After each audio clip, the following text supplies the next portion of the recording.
Are you dating black men from the expat group?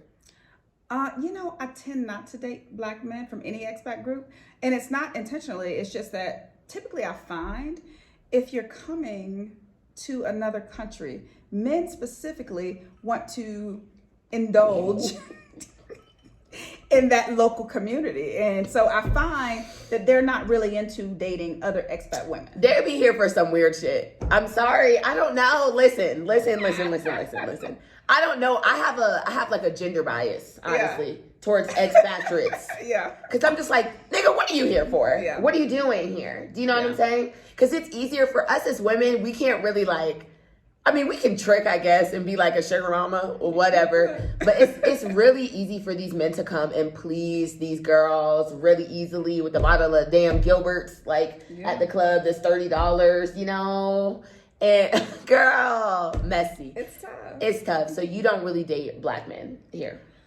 Not that I don't African American or non-Kenyan. I don't have I look for this type or whatever that type. I'm partnered now, so with a Kenyan. Oh, I love that for you. So yeah, I'm looking for a Kenyan. I'm back with another one. Introduce yourself. Hi everyone, I'm Nikki Faye. I live in Kenya, and I'm happy to be here. Okay, so let's get into it. How long have you been in Kenya? I've been here about 4 years. Wow, that's long. Mm-hmm. That's long. So you came here in 2018? Yeah, 2018. 2018. Mm-hmm. Where were you before then? Before here, I lived in Colombia. South Carolina? Colombia, Medellin, Oh, the country. Colombia. Okay. Yeah. Dang. Okay, so when did you leave the States? I left the States. I was in Colombia for 2 years before I moved here. So I guess 2016. Okay. Yeah. 2016. What made you leave the States? You know what? It's a long story. No, we're here for the long story, sis.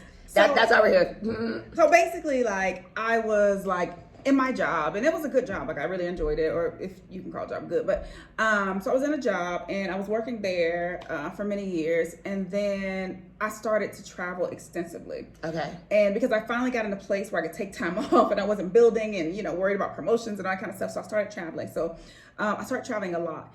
And then my mom passed away, and I ended up going to Colombia because I had gone there and had a ball. And so I decided a grief trip.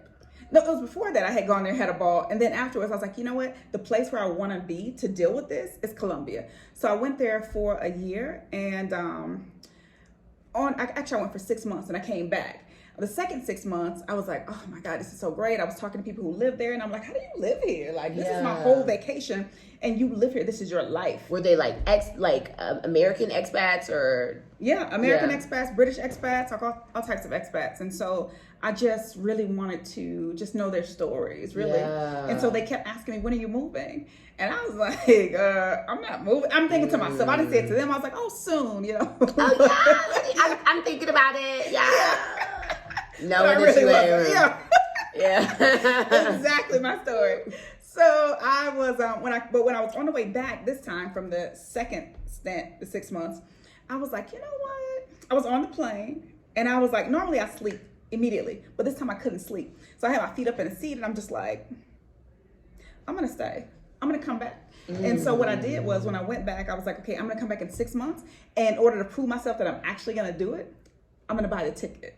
Because when I spend money, I spend money, that's it. You gonna get on that flight. You know what I mean? So, regardless. Okay, and for y'all, Colombia is in South America. Colombia is in South America. Yeah.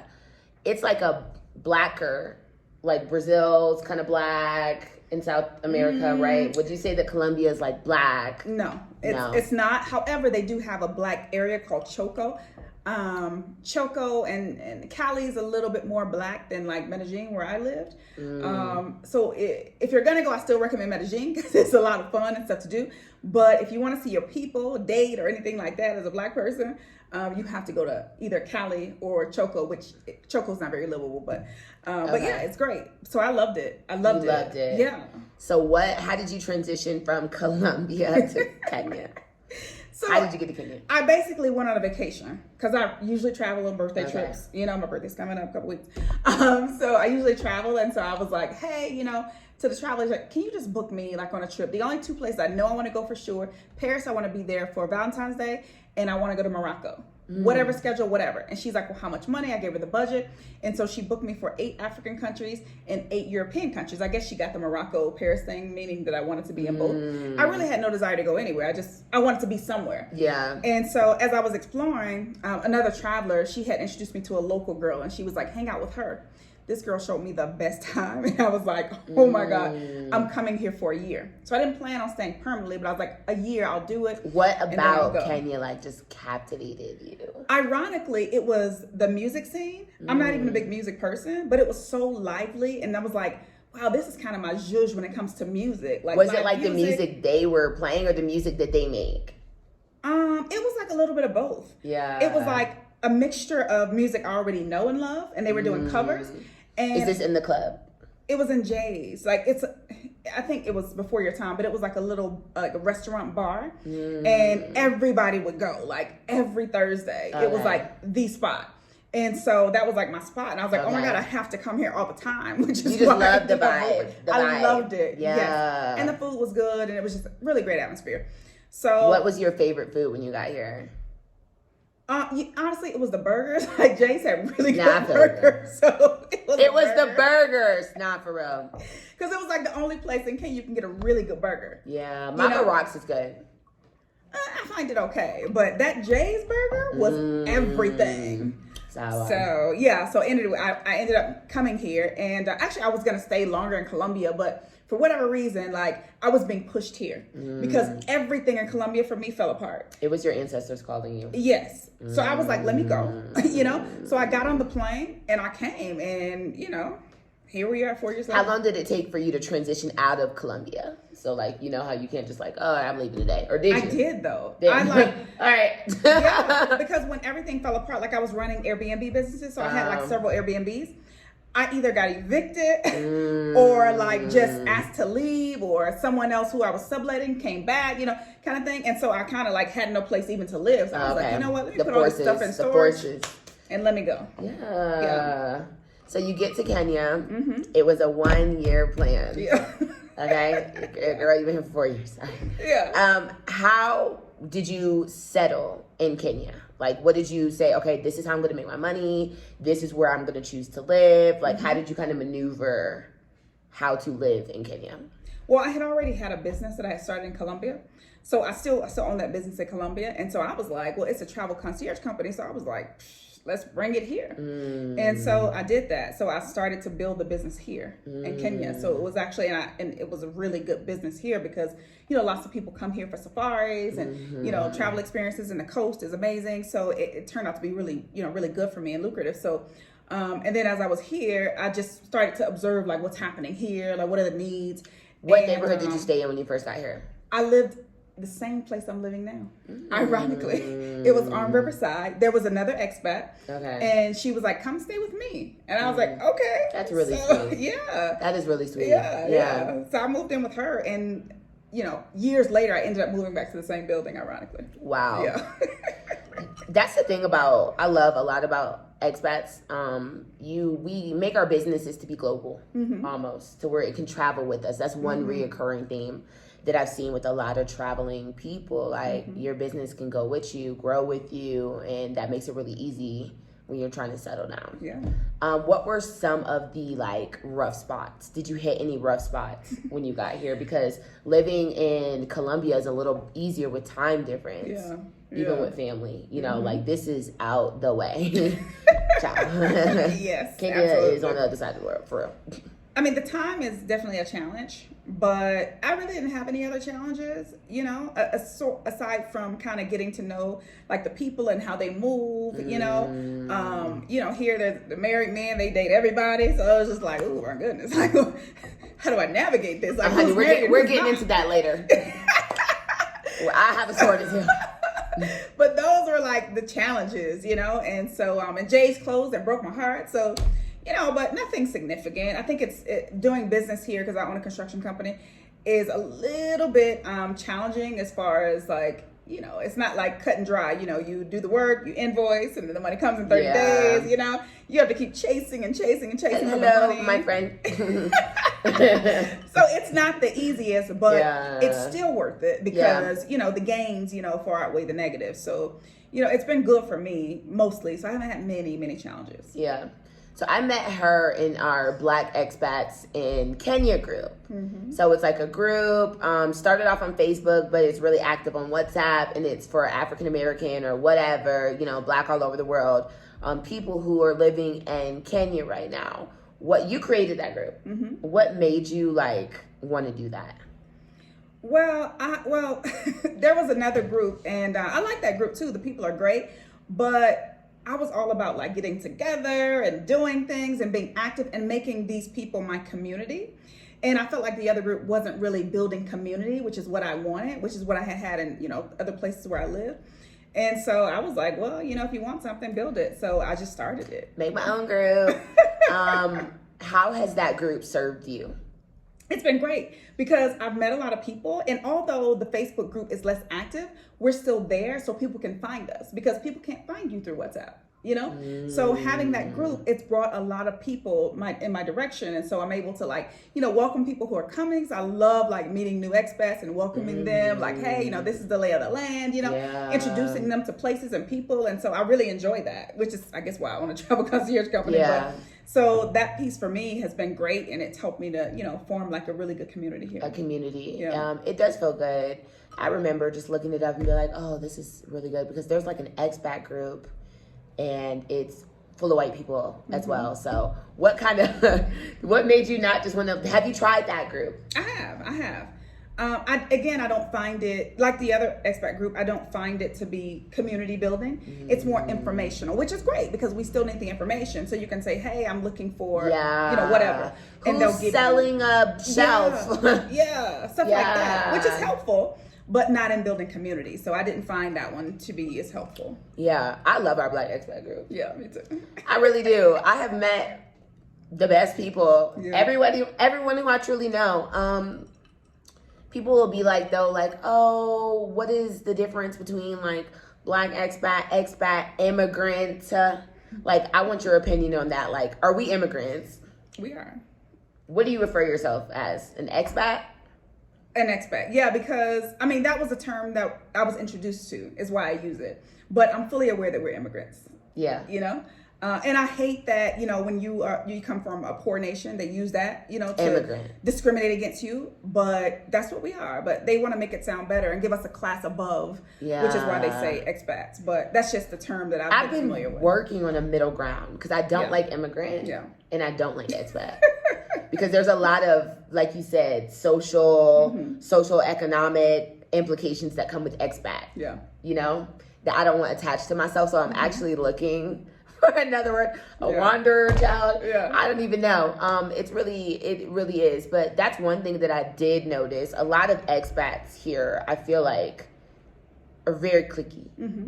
It's hard to like dive into the culture at times. Language sometimes can be a barrier. Like, what are things that you kind of suggest to expats who are coming? Because you're like our little queen of our group.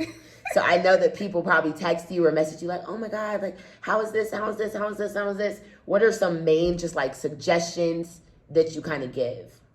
I think you have to come here and just experience it. And two, once you get here, you can't say, oh, this is my crew just because you're other expats. You don't know, like whatever your normal tribe is, you have to try to find that. Because if you try to stick yourself into something because like, oh, I'm supposed to be here, I'm Black and other Black people, you know, you just have to really find the people who, you know, kind of make your heart smile. Like, you know, if you're anywhere in the country. Build your tribe. Yeah, I think that's the most important thing. I have struggled, to be honest. Like, I want more local friends that are girls. Yeah. So it's easier with guys. Yeah. Because guys are coming to you, like, you know, hitting on you or whatever. It's hard to form connections for me with local Kenyan women. And that's something that I like yearn for, though. Because I feel like that's like that girlfriend, like the key to things. You know, like I need to know where the good ponytails get done. Like, you know what I'm saying? And there's a gap. So for me, you work your own business alone, so you don't go into a workplace with full of Kenyans. I feel like that makes it hard sometimes for us. So I spend all day with white people at my job. Do you know what I'm saying? I have a couple of Kenyans who work there, but it's like you also, in a professional space, is different. So that's one thing that I yearn for. Yeah. I end up hanging out with a lot of expats naturally, you know, but I don't always want to, like, you know what I'm saying? So it gets kind of hard. It's that catch-22 at times, right? So are you dating black men from the expat group? You know, I tend not to date black men from any expat group, and it's not intentionally. It's just that typically I find if you're coming to another country, men specifically want to indulge in that local community. And so I find that they're not really into dating other expat women. They'll be here for some weird shit. I'm sorry. I don't know. Listen. I don't know. I have like a gender bias, honestly, towards expatriates. Because I'm just like, nigga, what are you here for? What are you doing here? Do you know what I'm saying? Because it's easier for us as women. We can't really we can trick, I guess, and be like a sugar mama or whatever. But it's really easy for these men to come and please these girls really easily with a bottle of damn Gilbert's, at the club that's $30, you know? And girl, messy. It's tough. So you don't really date black men here? Not that I don't African American or non-Kenyan. I don't have I look for this type or whatever that type. I'm partnered now, so with a Kenyan. Oh, I love that for you. So yeah, I'm looking for a Kenyan. I'm trying to start a business, child. I need a partner. I need a partner, please. Okay, we have to talk about that offline. How's that been for you? So what has what brought y'all together? I did not know your boyfriend was Kenyan. You met him. Anyway. I didn't know he was Kenyan though. He grew up in the U.S. Yeah, I didn't know he was Kenyan. Yeah, confusing to people, but I think for us, it's first of all, we met on Tinder. So then here. How is Tinder? I don't think it's the place anymore. That was 4 years ago. Oh, okay, yeah. Tinder is ghetto. It's not really the place. That's what I heard. Yeah, it gets ghetto. I think more people are using a few other websites, a few other apps. Bumble is still ghetto though. But there's another one people use, and I always Black. Be okay. I forget what it's called. I'll have to Google it. But anyway, lots of people have lots of success that I know from those sites. So, you gotta check. Maybe I need to get on Bumble. Bumble is one of them, but it's another one that's more popular than that, but I forget the name of it. So y'all met on a dating app. We met on a dating app. What made you differentiate, okay, this is not a weirdo? I met him. See, I don't do a lot of talking. A lot of people talk for days. Let's talk on the phone. I don't want to do that. Yeah. Let's go out. Let me see you in person. Let me see what's there. Meet me. Yeah. And then after that, then I can decide. So that's what made me know he was normal. Because, after the first conversation, I was like, hey, I'm not going to keep talking. You want to meet up or no? And we met up. And he was normal human, great human. God is good. And it worked out. God is good. What tribe is he? He's Kikuyu. Oh, girl. I've heard stories. I'm just kidding. No. I've heard stories. I'm just kidding. No. So how long have y'all been dating? 4 years. That's the whole time. The whole time. Shit. Every memory I have in this country is with him. Because I'll be like, oh, remember when I went to? He's like, I was there. I was like, oh man, you were there. Oh, that's Has he made your life here easier to navigate? I mean, I'm sure. Or no? No, not really. Because he's an introvert, so he doesn't know a lot of people. So I think I've more so introduced him to a lot of things than people here. So yeah. So that was more difficult than I thought it was. What brought him here? So he's Kenyan American. Yeah. What brought him back? I think he just wanted to be home. Oh, okay. So yeah, I think he just had this craving for home because I guess he felt like he was missing something. Yeah. Yeah. So kids, family. Yeah, eventually. Yeah. Coming. That's really sweet. Do y'all plan on leaving Kenya? Yes. Dang, girl, really? Yes. Who's going to be in charge of the group? I know. But it's going to be a while because he has to retire first because he has an actual job. Oh, okay. So it will be a long time from now. Like when he retires and we're going to move away. We're going to always have a home here. Like it be our home base. But, you know, I thrive on like moving to different countries and living other places. And so it's like, okay, I'll do this with you while you have to be here. But when you don't have to be, then it's my turn. Okay. So, yeah. Where y'all going next? Portugal. Wow. I'm anti-European right now. Really? Yeah. Africa has bought out the black in me. It hasn't brought anything out of me though. Really? Like everybody has these experiences and they're like, oh my God, just the African motherland and blah, blah. And I'm just like. That's me and Simone. It hadn't done anything for me. I'm just like, really? I'm a foreigner. They treat me as a foreigner. Really? Like I don't belong, you know? So it's just like, I don't have that nostalgic, like, Is it because this is East Africa? And not maybe, West. I don't know, but I didn't have that in West Africa either. Really? I was just like, okay, I'm in Africa, I'm American, and that's just what it is. Oh, I hate that for you. Because I feel like they still like, you know, I still get the Mzungu prices, you know what I mean? And whatever they call the white people in, you know, Ghana, they call me that too. So it's just like, I don't get any advantages for being black too. Like they didn't embrace me like, oh, my family, you're back. Like, no, it was just like, oh, hey, foreigner. Some people. Yeah. So you did go to Ghana. I did go to, yeah. How was it? I had a great first trip. It was, oh my God, so much to do, you know, when you're initially there. But then I was like, you know what? I had a great time. Let me try to live there. So I went there for a month and it just didn't work out for me. You didn't like it? No, I didn't like it. Why? It was too underdeveloped for my taste. I'm gonna say it 3 times. I really loved Ghana. Yeah. Before I came here, and people like, why y'all talking bad about Ghana? No, I'm not. I'm really not. I loved Ghana. That's my like emotional home. Yeah. I was building a house there. But when you come to Nairobi, it truly is just different.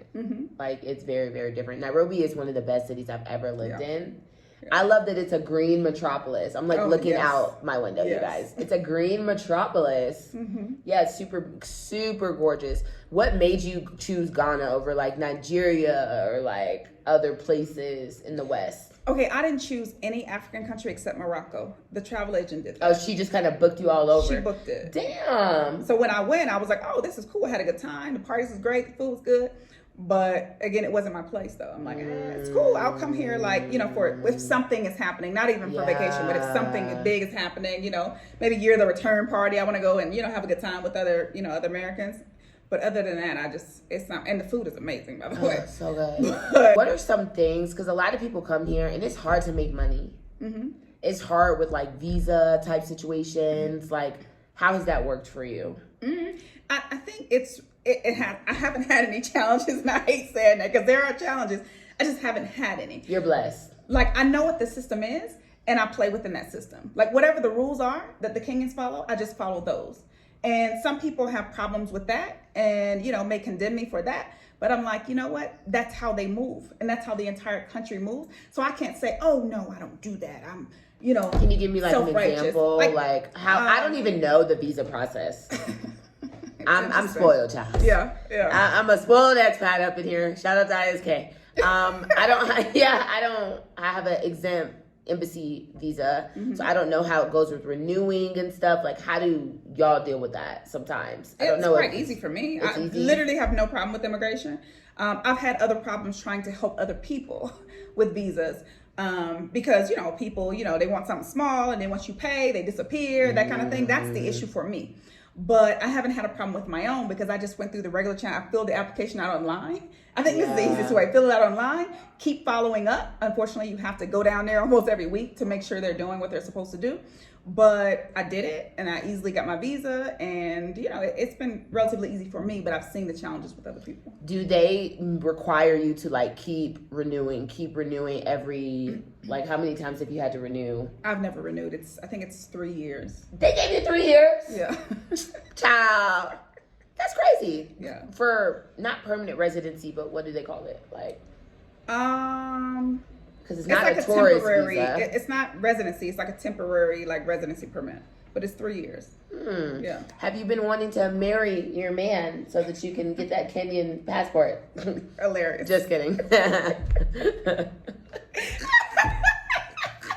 You know, it's funny because if someone was coming to America and like, oh, let me get married for a passport, you'd be like, oh my God, I'm not marrying you for a passport. Honestly, listen, this sounds so crazy, and I'm not giving sugar mama vibes. If I really found a guy that I liked here, who I knew had like potential or like was a businessman and made money, I don't see a problem with passport exchanges. If you make money, yes. Yeah, I don't see a problem with that. But there are others that you're like, no, you just want to, because I've met, like before when I was like dating, like people were like, hey, oh my God, like I love you. And I'm like, we just met today. And they're like, I was like, oh, do you want to go to the States? It's the vibe. Yeah.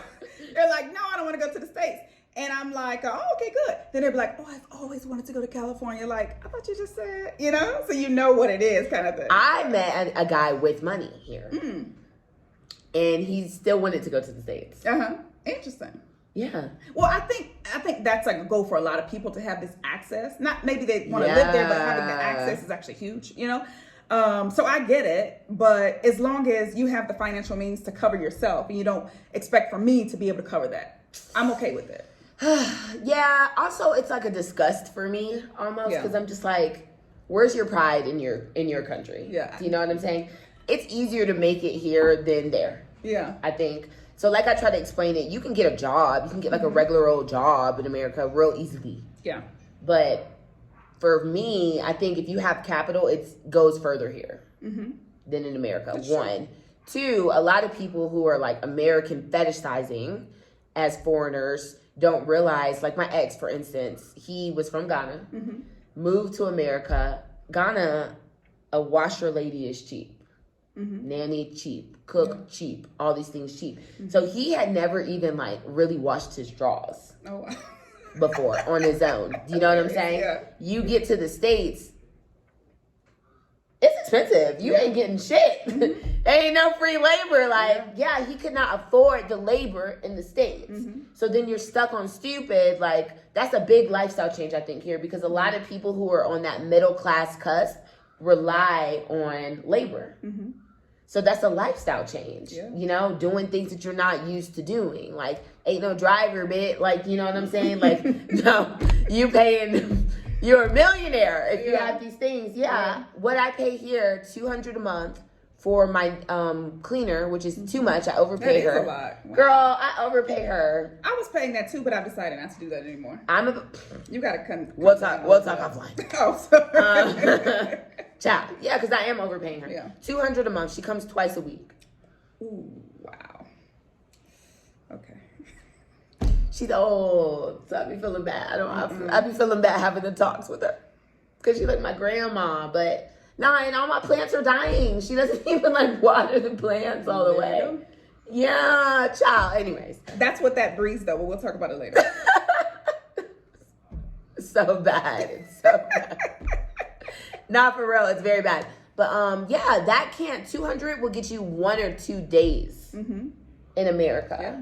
So that's a big culture shift. One thing I want to talk about is, have you experienced, for me, it's hard here because people will be like, oh, you always talk about race. I don't think a lot of Kenyans realize that they're black.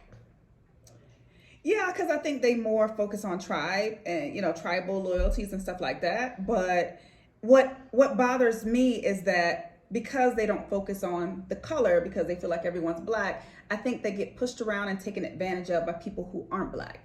And they don't see it, you know, like we can see it. We're like, oh my God. You know, but they don't get it at all. So that bothers me. It really bothers me, sis. Can you share your story? No, I just feel like for example, I went to, and I'm saying this girl, anyway, there's a woman I went to lunch with one day, just, you know, get to know you kind of thing. And the things that she was saying, she's okay with, like someone being blackface, you know, and she's like, she considered it flattery. And I'm like, okay, what if they dress exactly like you and then blackface?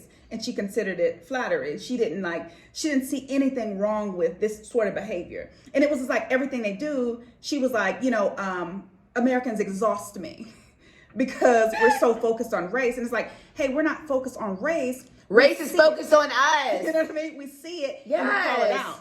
So, and that's the difference between us. They don't see it and they don't call it out, and they get taken advantage of and pushed over because of it. So it's it's people will, all you care about is race. You talk about race. Y'all don't even see it. Do you know what I'm saying? And the microaggressions, I'm not with the bullshit. I'm really not. Like, it's very exhausting. How have you had to navigate that here? It's tough because I find myself sometimes being a little bit more aggressive than I would normally be, because I need people to know they can't push me over, you know, because a lot of, you know, Kenyans are more submissive and, you know, kind of acquiesce to, you know, other people. Yeah. I ain't saying pole for shit. Yeah. You know what I'm saying? I don't have time for it. So it's like I find myself being more aggressive for no reason. It's Girl. for a reason, but in my normal life, if I were in the U.S., I wouldn't be that Oh aggressive. my God. You're speaking my story. Kenya has angry black women me. Yeah, I swear to God, you have to. You really have to. When I first got here, I started going to the casino up the street. So, like, I like to play roulette. That's like my little whatever. So I go, these Indian and Asian men are not used to seeing a black woman with disposable income at the tables, I think. You know what I'm saying? So, like, they started getting a little salty, like, sometimes when I'm winning, and, like, getting aggressive, like, saying little funny things if they're losing and I'm winning. Yeah. You know what I'm saying? So I'm always constantly in there defending myself, going off on the dealer, because, like, the dealer would even do passive aggressive things like wait to roll the ball when the Indians and the Chinese were done. Yeah. But with me, I'm still, like, putting numbers, and he just rolls it. Do you know what I'm saying? Little things like that. So I would be in there defending myself. I got branded as an angry black lady, basically. And they banned me. What? I swear to God, I cannot go. They banned me. Wow. Yes. And I'm like, what have I done? And they were like, oh, you're too aggressive. You're too blah, blah, blah, too loud. No, I'm treating y'all based off how I've been treated. Yeah. Do you know what I'm saying? So I wanted to ask you a lot of dating questions, but you're not really dating, sis. You're betrothed. Yeah. You are betrothed. Yeah. Dating has been really ghetto for me. Do you have a lot of people who come to you like, oh my God, you found your one, like, can you help me? Yeah. Lots of women. It's so funny because I get that a lot. And trust me, I had the same situation you did, like, not for a long period of time, but at some point I did date, and it was complicated because people are married. They don't tell you they're married. It's a whole to-do. But Kenyans marry early. They do marry very early, but I think that's a disadvantage to them and the women specifically, because now they've married early. Now they're like, you know, I kind of married so I can have a mother of my kids and I can have a woman to manage the household, but not necessarily I'm so in love. And so now they're in search of those things later in life or even early in life. Yeah, and so they're out there on the dating scene as if they're totally single. None of them wear rings, so you don't know if they're married or not. So, you know, you end up... Wow, do people not wear rings? No. I've never really focused on that. No. I've never looked. Take a look now. But you'll see, they're not... Damn, where's the engagement rings? Nothing. Why? Not even like the shadow, like, oh, you know, there was a ring there. The little plastic one? Nothing. Because you don't even know there was something there. So, you know, you really have to be careful. Is that just I think because they're in the street. You know, so, you know, but that's one thing you have to be careful for. Yeah. But a lot of women are like, oh, hey, you know, you found someone, like, you know, how can I also find someone? And I'm like, hey, I have a lot of guys around me who are saying the same thing. So if y'all can just get together. The African American guys? Yeah, Black Americans plus Kenyan men. Yeah. You know, always like looking for something serious, the ones I come across. So I'm like, y'all should just... Do you ever ask yourself, because sometimes I just be like, how are y'all here making money? Yeah. What do you do to make money in Kenya? I own a construction company. And so that's a pretty good business for me and my construction family. In Kenya. Yeah, construction in Kenya. It was one of those things I saw when I was here. I was like, man, there's construction everywhere. Like, how do I get in this? Yeah. And so I did. Literally. Yeah. New things coming up every single day. Every day. Everywhere. Yeah. So, like, you hire the construction workers, you're like the head of that business. Not like in the weeds. I basically own a construction equipment leasing company. Oh. So we lease, you know, equipment out to people who are building, like contractors and developers and the government. Okay. Yeah. I love that for you. Was that difficult to set up? Not really. No? It's really simple. I think it's, and I always say this, is like, I feel like in the U.S. there's certain barriers to us because some systems are like, it's the good old boy system. You can't get in. Like, even if you have the finances to do so, you can't do it because there's so many barriers to entry. But here, I feel like all those barriers are removed. And partially, I believe, and I'm going to admit this, it's because of our American privilege. So I have to say it's a little easier than most. your privilege has worked for you here? Maybe. I don't know if it's privilege. I mean, I can't tell or just the way what it that is, but it's been very easy. Yeah. You know, doing business here. So, and people have been very amenable to working with, you know, me and stuff like that. So, What's the weirdest thing that has happened in your group chat with the Black expat group? What's the weirdest experience you've had with an expat? Man. Share your story. Well, the worst one, I think the worst experiences that happen are problems between people. And I think and I don't think about this a lot, but I know there are people who try to infiltrate those groups because they're like, hey, there's something to gain. And that happened to our group here. Like, there was something to gain, and this person infiltrated, and, you know, she was benefiting from the possible gains of being, you know, associated with expats and financially. And so, you know, that was probably the weirdest thing. She was Black American, or? No, she was Kenyan, but she had lived in the U.S. and, you know, some other places around the world. So she was trying to play both sides. Yeah. So really, we were like, you're not really a Black expat in Kenya. Basically. So how did you have to handle that? I had to kick her out the group, which was blocked. Blocked. It was very uncomfortable because I actually liked her a lot. But the stuff she was doing, it just wasn't okay for the Exploiting. group. Yeah. So but I really like she was so much fun, the life of the party, that kind of person. So I was like, you're for the bag, I'll be the life of the party. Yeah. True. Yeah. I love all you guys. Not for real though. Yeah. That's wild. Yeah. What are some of the best experiences, like the events that you've attended? The best thing for me is just people coming together. Like, we had an event a couple nights ago, and just seeing people come together and meet other Black expats for the first time. Because there was a guy there. He's like, I've been here a year and I haven't seen any Black people. And I'm like, really? Come on. African Americans? That's crazy. So I'm just like, I'm always like, you know, excited about sharing, you know, this group and these people, you know, with new expats coming in. So that gives me joy. Like, that's the best part for me. I have like a white friend who is Black on the inside, who looks at the group through my phone. Yeah. Because he feels uncomfortable requesting. Yeah. Would you accept him? I have to see what other people feel about it. Like, I have another group called Blacksit Tribe on Facebook, and it's like 23,000 people. And I've let in some white people, and they just completely went crazy. Like, why are these people here? It's not a safe space anymore. And so I had to remove them. So now I just don't know. I have to take read the room and see what people think about it, and then decide. But I personally don't have a problem with it. Would you be mad at a white expats in Kenya? The reason why they don't actually need a white expats in Kenya, because there are plenty of them, you know, and they can easily find each other. And I feel like lots of Kenyans gravitate towards them, so they have no problem building like a community or a friend base. Lots of Kenyans gravitate towards them. Yeah. That's interesting. Yeah. How has your experience on the coast been? I've had really good experiences. Like, I really, you know, I've kind of found my tribe there. So so it's people who are like, you know, come to eat at my house, come, you know, do that, but it's been locals, but it's been a good experience. But I do know what you're saying. Like, a lot of people, there are a lot of Italians and British, you know, who kind of run the coast. But I just kind of do my own thing. I don't bother with that. I'm looking for like a way to make a list of Black-owned businesses here. Yeah. Black American owned, and then also Kenyan owned resorts. Yeah, that's ironically very difficult, but there are some. It's difficult, right? Yeah, it's kind of difficult. But I only use mostly. I try to use mostly lodges, and that's for my clients that are Black owned or Kenyan owned. So I think that's important for us to even support those lodges, just because we're supporting each other. Because there are a lot of, you know, most of them aren't owned by Kenyans or people who look like us. So for me, the quality becomes an issue as well sometimes. You know, that's the issue. That's the catch-22. Yeah, you want to support, but damn, I want to live nice on vacation too. Yeah. Have you been to Lamu? I have. I'm going. What was your experience like in Lamu? Well, it's beautiful, so I like it. You know, they have this club in the middle of the water, which is great.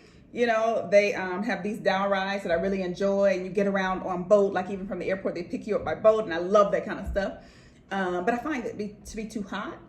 And also, like, a lot of the places, like, the electricity is not so good. So the air conditioning and internet, like, those are big things for me. And they don't have that. Quality so I can do, of life. like, one night and that's it. And the mosquitoes, oh my gosh. Because you can't open the window. Because if you do, you're attacked. But it's hot. So it's like catch-22. So one night for me and I have to be out of there. I'm going to go for 2 nights. Okay. And I was hoping. Someone told me it's like donkey shit everywhere. Yeah. Okay, here's the thing that people don't tell you that I'm going to tell you. Don't stay in Lamu. Stay in Shella, Manda Island, one of those other places, but do not stay in Lamu because they're too, like, old school and there's nothing there. Like, stay on one of the other islands. Yeah. But they're right across. You take a boat right across. So, yeah, that's the advice. And try to find a place with air conditioning. Trying to find a place with air conditioning. Yeah. That's my plan. I'm trying to open up a soul food restaurant here. Oh, nice. Okay. Any advice for me? I love it. I think you should do it immediately. I think the barriers to entry here are very low, so you just need to find a place, find you people. The labor, oh, I hate saying that. The labor is less expensive. Well, no, it is. They told me it's going to be difficult for me because I have a special exemption work permit right now. Because of my job. You have to get a new. So they were. Are you going to work there, or you just own the business? I want to do both. I mean, well, you can own it without. You're not going to be an employee for yourself, so just open the business and then have employees. I need like an E card, a green card, an alien card. They said we all need those. Yeah, I need an alien card. I need I don't know what they said when I called, but they said I cannot basically interfere my work permit. I have to get like a business permit being here. It's just like in the States. You just register the business. It's easy. You can do it online. Even though I'm not a citizen. Yeah, you can own a business and not be a citizen. You just can't work there without some sort of permit to be an employee. What do you and your man do for fun around here? We're very boring. So we're more like, laid back things. We might go to some live jazz events, or we might just be home eating or whatever, or we might go out with friends and have some food and drink. How have you integrated yourself into his culture as a Kenyan wife to be? He's very, very Americanized because he grew up there. He's a fake ass Kenyan. He's very Kenyan, but he knows my culture well enough to be able to easily go into it. So he does a little bit of both, like the food. So he makes cornbread. He's made some, but it's not his thing. I just gave him a recipe and he did a great job. Okay. He's a very good cook. But he loves like Kenyan foods and stuff like that. And he speaks Swahili stuff, but he speaks like an American. So there's no like an American difference. But that's probably why you didn't know he was Kenyan. But yeah, I didn't. Yeah, he's very Americanized. So as far as Kenyan stuff, we don't do a lot of that, except the food. We used to, but it just got so redundant to me because you make those same 3 meals over and over, and girl, I was like, oh my god, ugali and green meat out, yes, girl, too much. So yeah, how was it when you went to meet his family? It was good. Like, they're really nice people. They're very different from, and I hate to even say this, but they're very different from the other Kenyans. They're not very strict on rules and stuff like that. Like, they're not like, oh, you have to do this and you have to be liked by this person. Why didn't you marry someone from Kikuyu tribe? No big deal for them. Yeah, they don't care. Where do they live? They live in Gatundu. Gatundu, where's that? I don't know, but the president's from there. Okay, have you been to Kisumu? No. Have you been to Nanyuki? Yes. Nanyuki, Naivasha. What is your favorite city in Kenya otherwise Nairobi? Watamu. Really? I get tired of beaches. I'm not really like a beach person. I like to look at the water. Yeah. I do not like to be in it. Me I feel like the coast is actually kind of very boring. It's slow. I like the coast. So I'm a major foodie, and I'm boring too. But I'm a major foodie, and the food is so good. And also, like, even though I'm not the biggest beach fan, like, I like being out there. And so in no other country have I ever laid out.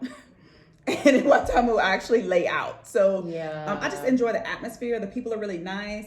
The pace of life, it's great for like 2 days, Yeah. But I'm not trying to stay there like 3 months. Or I was about to say, would you move there? No, not at all. But 2 or 3 days, and then I have to be out because I need like a big city. That's kind of my thing. But I do enjoy like taking a break there.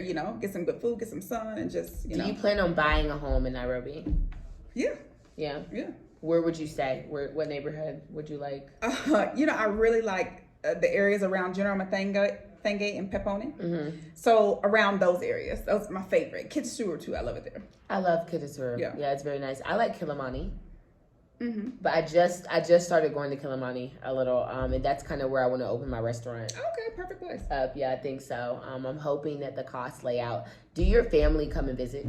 My sister's been a couple times. A couple times. She loves it now, but you have that whole thing like I'm American, I don't know anything about Africa.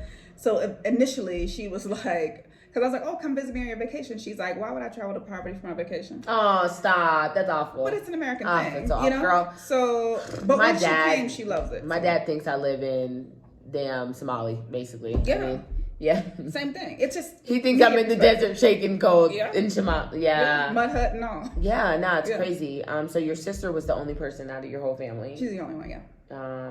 How is your family relationships? Do you ever feel like, dang, I'm missing out? Like, I can't see little Cece grow up like nephews, and you know what I'm saying? Do you ever feel like a grief, or not a grief, but like a FOMO, fear of missing out with things in the States? You know what? I lived in California and my family is in Georgia. So What part of Georgia? Atlanta. Oh, I lived in Atlanta. Really? Yeah, before I came here. Yeah. I I sold my house and everything in Atlanta. What part of Atlanta? Well, I guess I don't really represent a part now. My sister lives in Alpharetta. Oh, okay. My dad lives in Bougie vibes, huh? My dad lives in Douglasville. Douglasville is more humble. That's nice. Alpharetta is the bougie.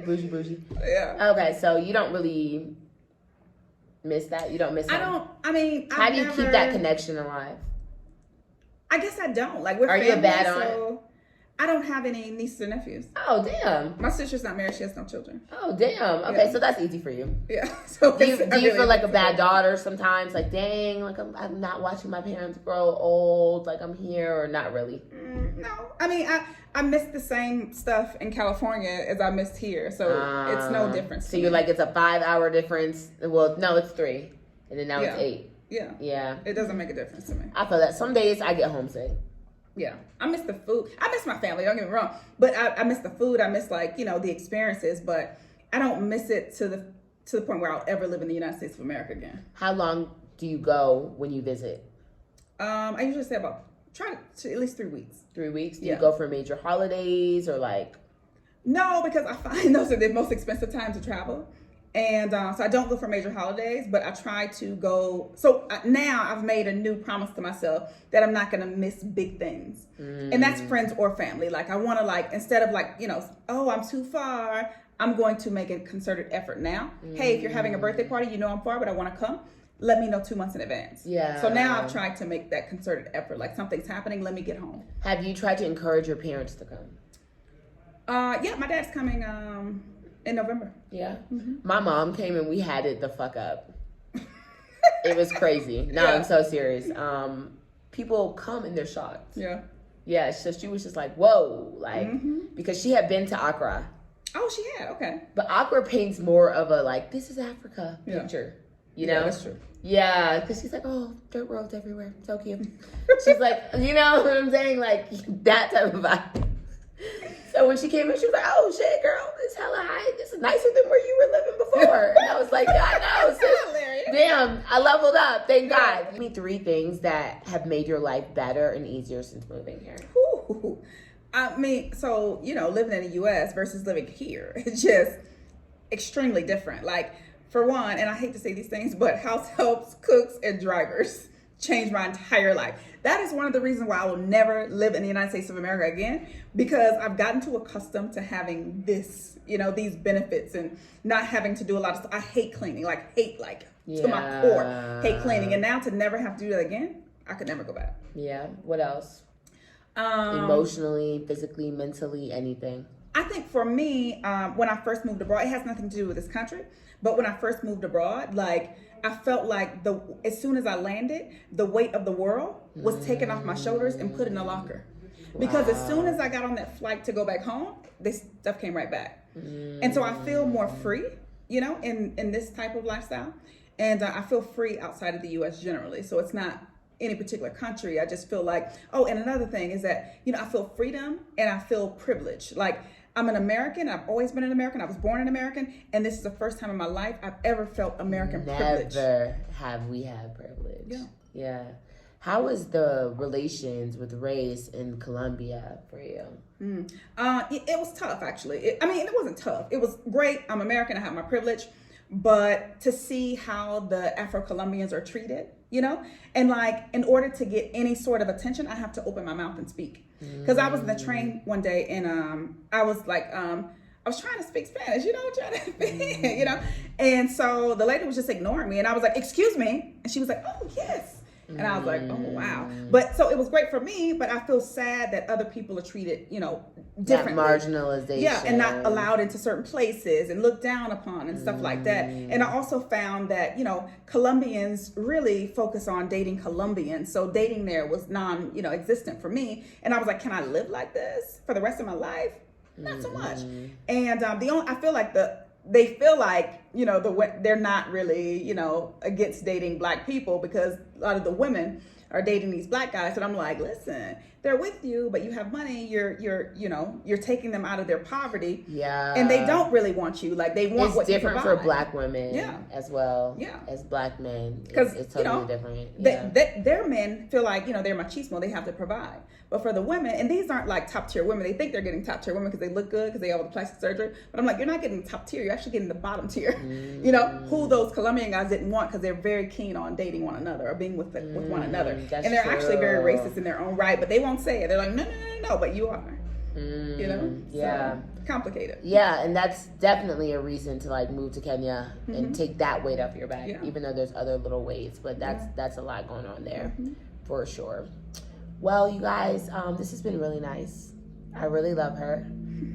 You're the key holder. Honestly, because of her, I've met so many people in Kenya. It's crazy. Simone, Rita, all the people that y'all love to death. Girl, they done Simone and Rita me out. Tadre, they love Tadre. They love them some Tadre. It's so funny. We're all going to get together and have a mixer for you guys, which I think will be really fun. But this is the reason that I met all of them. So I really appreciate your efforts. I appreciate your insight, your innovation to start a group, honestly, because it's created a home for us.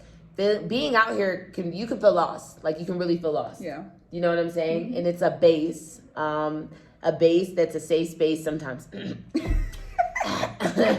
Sure. Sometimes that chat gets a little awkward, girl. It's a safe space, ideologically, for people to just come, find others, vent, find resources. So if you are watching this and you're thinking about moving to Kenya, or you are moving to Kenya and you're African American, please join Black Expats in Kenya on Facebook. And if you don't look insane, Faye will accept your request. And you will get in the group. Any last minute things to say? Well, to everyone who's kind of skeptical, like coming to Kenya, like what it is, they're afraid of safety, like just come. Like, you don't have to worry about any of those things. It's safe. We're all here. We love it, and we'll be happy to have you here too. Why Portugal? I just love Portugal. Really? Like, well, actually, you know what? It wasn't even me. It's him, actually. Really? He loves Portugal. And it's like he loves places that he's learned about, and he's kind of gravitated towards some of the YouTubers there. And so he's like, yes, if I have to pick a place, that's the place. But who knows what will happen in the next 10 years. Yeah, I was going to say, don't leave Africa. We'll see. Yeah, Faye in Africa. Thank you, guys, and I will see you next time. Bye.